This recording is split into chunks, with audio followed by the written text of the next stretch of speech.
আমরা কারো বিজয়কে ছিনিয়ে নিতে চাই না, কারো ভূমিকাকে আমরা কেড়ে নিতে চাই না, কিন্তু সবাই মিলে ৭১কে আমরা আগে সম্মান করব, বাংলাদেশের স্বাধীনতা মুক্তিযুদ্ধের ইতিহাসকে সমুন্নত রাখব।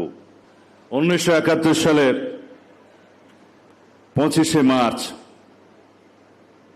কালো রাত্রিতে রাজারবাগ পুলিশ লাইনে দখলদার পাকিস্তানি বাহিনীর আক্রমণের মধ্য দিয়ে গণহত্যার যে সূচনা হয়, তার পরবর্তীতে একই রাতে ২৫শে মার্চের দিবাগত রাতে ২৬শে মার্চের প্রথম প্রহরে যখন তৎকালীন মেজর জিয়া চট্টগ্রামে সেই সংবাদ অবহিত হওয়ার সাথে সাথে বিদ্রোহ ঘোষণা করলেন, বললেন উই রিভল্ট, এবং তাৎক্ষণিকভাবে বাংলাদেশের স্বাধীনতা ঘোষণা করলেন। লেফটেন্যান্ট কর্নেল জাঞ্জুয়াকে আন্তর্জাতিক বিশ্ব বলছে, দলিল বলছে, কিতাব বলছে, ঘটনা প্রবাহ বলছে। বাংলাদেশের মানুষ যেটা জানে, কানে শুনেছে, স্বাধীনতার ঘোষণা কালুরঘাট বেতার কেন্দ্র থেকে। হ্যাঁ, ২৬ তারিখের পরে ২৭ তারিখে officially provisional head of the state হিসাবে তৎকালীন মেজর জিয়া স্বাধীনতার ঘোষণা দেন। সারা পৃথিবীতে সেটা প্রচারিত হয়েছে বেতার তরঙ্গের মধ্য দিয়ে, এবং সারা বিশ্বের সহায়তা কামনা করেন। তার পরবর্তীতে তৎকালীন জাতীয় নেতা শেখ মুজিবুর রহমানের নামে তিনি আবার স্বাধীনতার ঘোষণাটি সংশোধন করে প্রচার করলেন। এখানে তো কৃতিত্বের কিছু নাই, যা সত্যি তাই প্রকাশিত হবে। তিনি বললেন, on behalf of Sheikh Mujibur Rahman, our national leader, I declare hereby the independence of Bangladesh. এটা সত্য কথা, সত্য ইতিহাস। কিন্তু না, আওয়ামী ফ্যাসিবাদী শক্তি কখনোই কোনো কৃতিত্ব কাউকে দিতে রাজি না, সবকিছু তাহার পিতার কৃতিত্ব। বাংলাদেশের ইতিহাস, বাংলাদেশের স্বাধীনতা ঘোষণার ইতিহাস, স্বাধীনতা যুদ্ধের ইতিহাস, মুক্তিযুদ্ধ এবং বিজয়ের ইতিহাস, শহীদ রাষ্ট্রপতি জিয়া রহমানের ইতিহাস,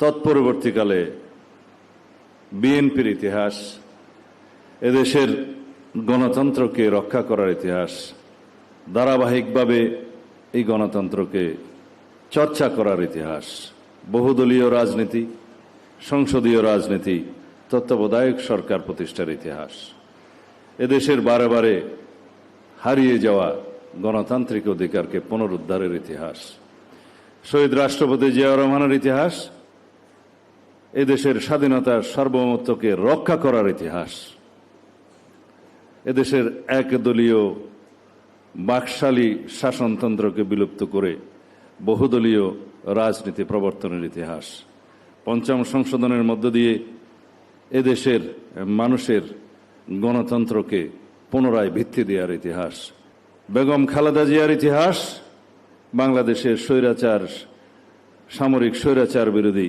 আন্দোলন সংগ্রামে লড়াই করতে করতে এদেশের মানুষকে মুক্তি দেওয়ার ইতিহাস, গণতন্ত্রকে মুক্ত করার ইতিহাস।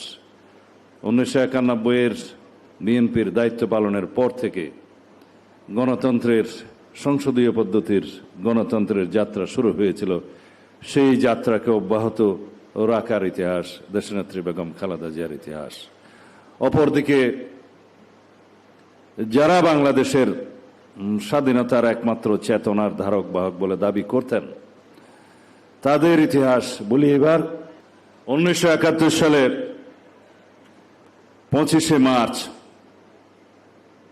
কালো রাত্রিতে রাজারবাগ পুলিশ লাইনে দখলদার পাকিস্তানি বাহিনীর আক্রমণের মধ্য দিয়ে গণহত্যার যে সূচনা হয়, তার পরবর্তীতে একই রাতে ২৫শে মার্চের দিবাগত রাতে ২৬শে মার্চের প্রথম প্রহরে যখন তৎকালীন মেজর জিয়া চট্টগ্রামে সেই সংবাদ অবহিত হওয়ার সাথে সাথে বিদ্রোহ ঘোষণা করলেন, বললেন উই রিভল্ট, এবং তাৎক্ষণিকভাবে বাংলাদেশের স্বাধীনতা ঘোষণা করলেন।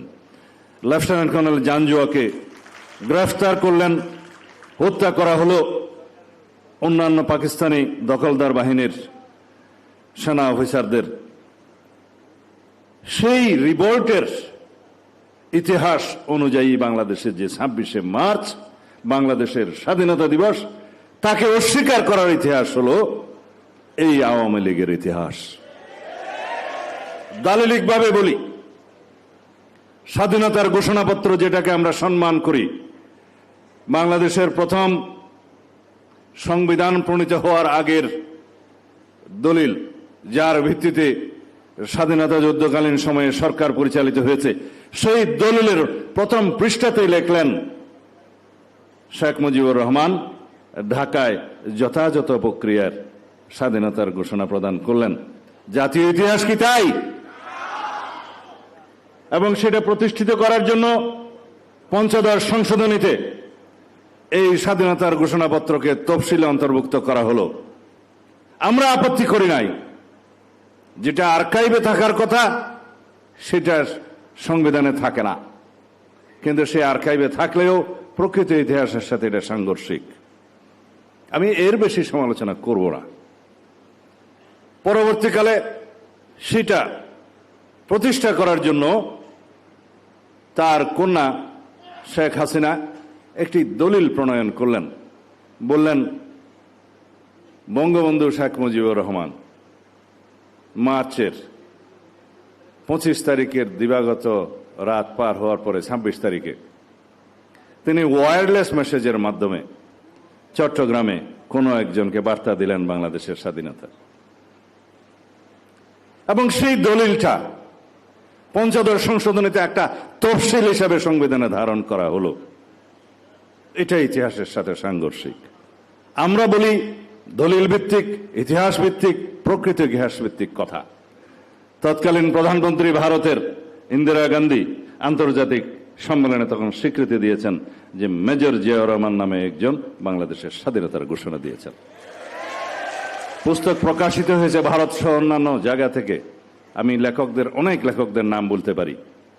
এবং তৎকালীন শহীদ রাষ্ট্রপতি জিয়াউর রহমানকে যখন ভারতে সম্বর্ধনা দেওয়া হয় 1977 সালে, তখনকার রাষ্ট্রপতি তিনি তার স্পিচে বললেন, আমার সৌভাগ্য হয়েছে সেই ব্যক্তিকে আজকে সম্বর্ধনা দেওয়ার, আমি ইংরেজিটা বলছি না, যিনি বাংলাদেশের স্বাধীনতার ঘোষণা দিয়েছিলেন। শহীদ রাষ্ট্রপতি জিয়াউর রহমানকে প্রেসিডেন্ট হিসেবে যখন তিনি সম্বর্ধনা দেন। আমরা বলছি না, আন্তর্জাতিক বিশ্ব বলছে, দলিল বলছে, কিতাব বলছে, ঘটনা প্রবাহ বলছে। বাংলাদেশের মানুষ যেটা জানে, কানে শুনেছে, স্বাধীনতার ঘোষণা কালুরঘাট বেতার কেন্দ্র থেকে। হ্যাঁ, 26 তারিখের পরে 27 তারিখে officially provisional head of the state হিসাবে তৎকালীন মেজর জিয়া স্বাধীনতার ঘোষণা দেন। সারা পৃথিবীতে সেটা প্রচারিত হয়েছে বেতার তরঙ্গের মধ্য দিয়ে, এবং সারা বিশ্বের সহায়তা কামনা করেন। তার পরবর্তীতে তৎকালীন জাতীয় নেতা শেখ মুজিবুর রহমানের নামে তিনি আবার স্বাধীনতার ঘোষণাটি সংশোধন করে প্রচার করলেন। এখানে তো কৃতিত্বের কিছু নাই, যা সত্যি তাই প্রকাশিত হবে। তিনি বললেন, on behalf of Sheikh Mujibur Rahman, our national leader, I declare hereby the independence of Bangladesh. এটা সত্য কথা, সত্য ইতিহাস। কিন্তু না, আওয়ামী ফ্যাসিবাদী শক্তি কখনোই কোনো কৃতিত্ব কাউকে দিতে রাজি না। সবকিছু তাহার পিতার কৃতিত্ব। অবশ্যই ছাত্রগণ অভ্যুত্থানে যারা শহীদ হয়েছেন, ভূমিকা রেখেছেন, ছাত্র নেতৃবৃন্দ যারা নেতৃত্ব দিয়েছেন, সকলের অবদানের প্রতি আমরা স্বীকৃতি দেই। এটাই আমাদের উদারতা। আমরা কারো বিজয়কে ছিনিয়ে নিতে চাই না, কারো ভূমিকাকে আমরা কেড়ে নিতে চাই না, কিন্তু সবাই মিলে 71কে আমরা আগে সম্মান করব, বাংলাদেশের স্বাধীনতা মুক্তিযুদ্ধের ইতিহাসকে সমুন্নত রাখব। তারপরে আসবে 75, 79, 90, 24, সকল কিছু। কিন্তু যারা সংবিধানের প্রস্তাবনায় 24 এবং 71 একসাথে দেওয়ার জন্য প্রস্তাব করেছিলেন, সেই বন্ধুদের উদ্দেশ্যে বলছি, 71 কখনো অন্য কোনো ইতিহাসের সাথে মিলবে না। বাংলাদেশের সবচেয়ে গৌরবজনক অর্জন বাংলাদেশের স্বাধীনতা, মুক্তিযুদ্ধ, স্বাধীনতা সংগ্রাম এবং স্বাধীনতা যুদ্ধ। একটা স্বৈরাচারকে, ফ্যাসিস্ট সরকারকে পতনের জন্য যে আন্দোলন হয়েছে, সেটা কেবল জনদাবির মুখে স্বৈরাচার পতন আন্দোলন। স্বৈরাচারের পতন হয়েছে, রাষ্ট্র নতুনভাবে বিনির্মিত হয়নি।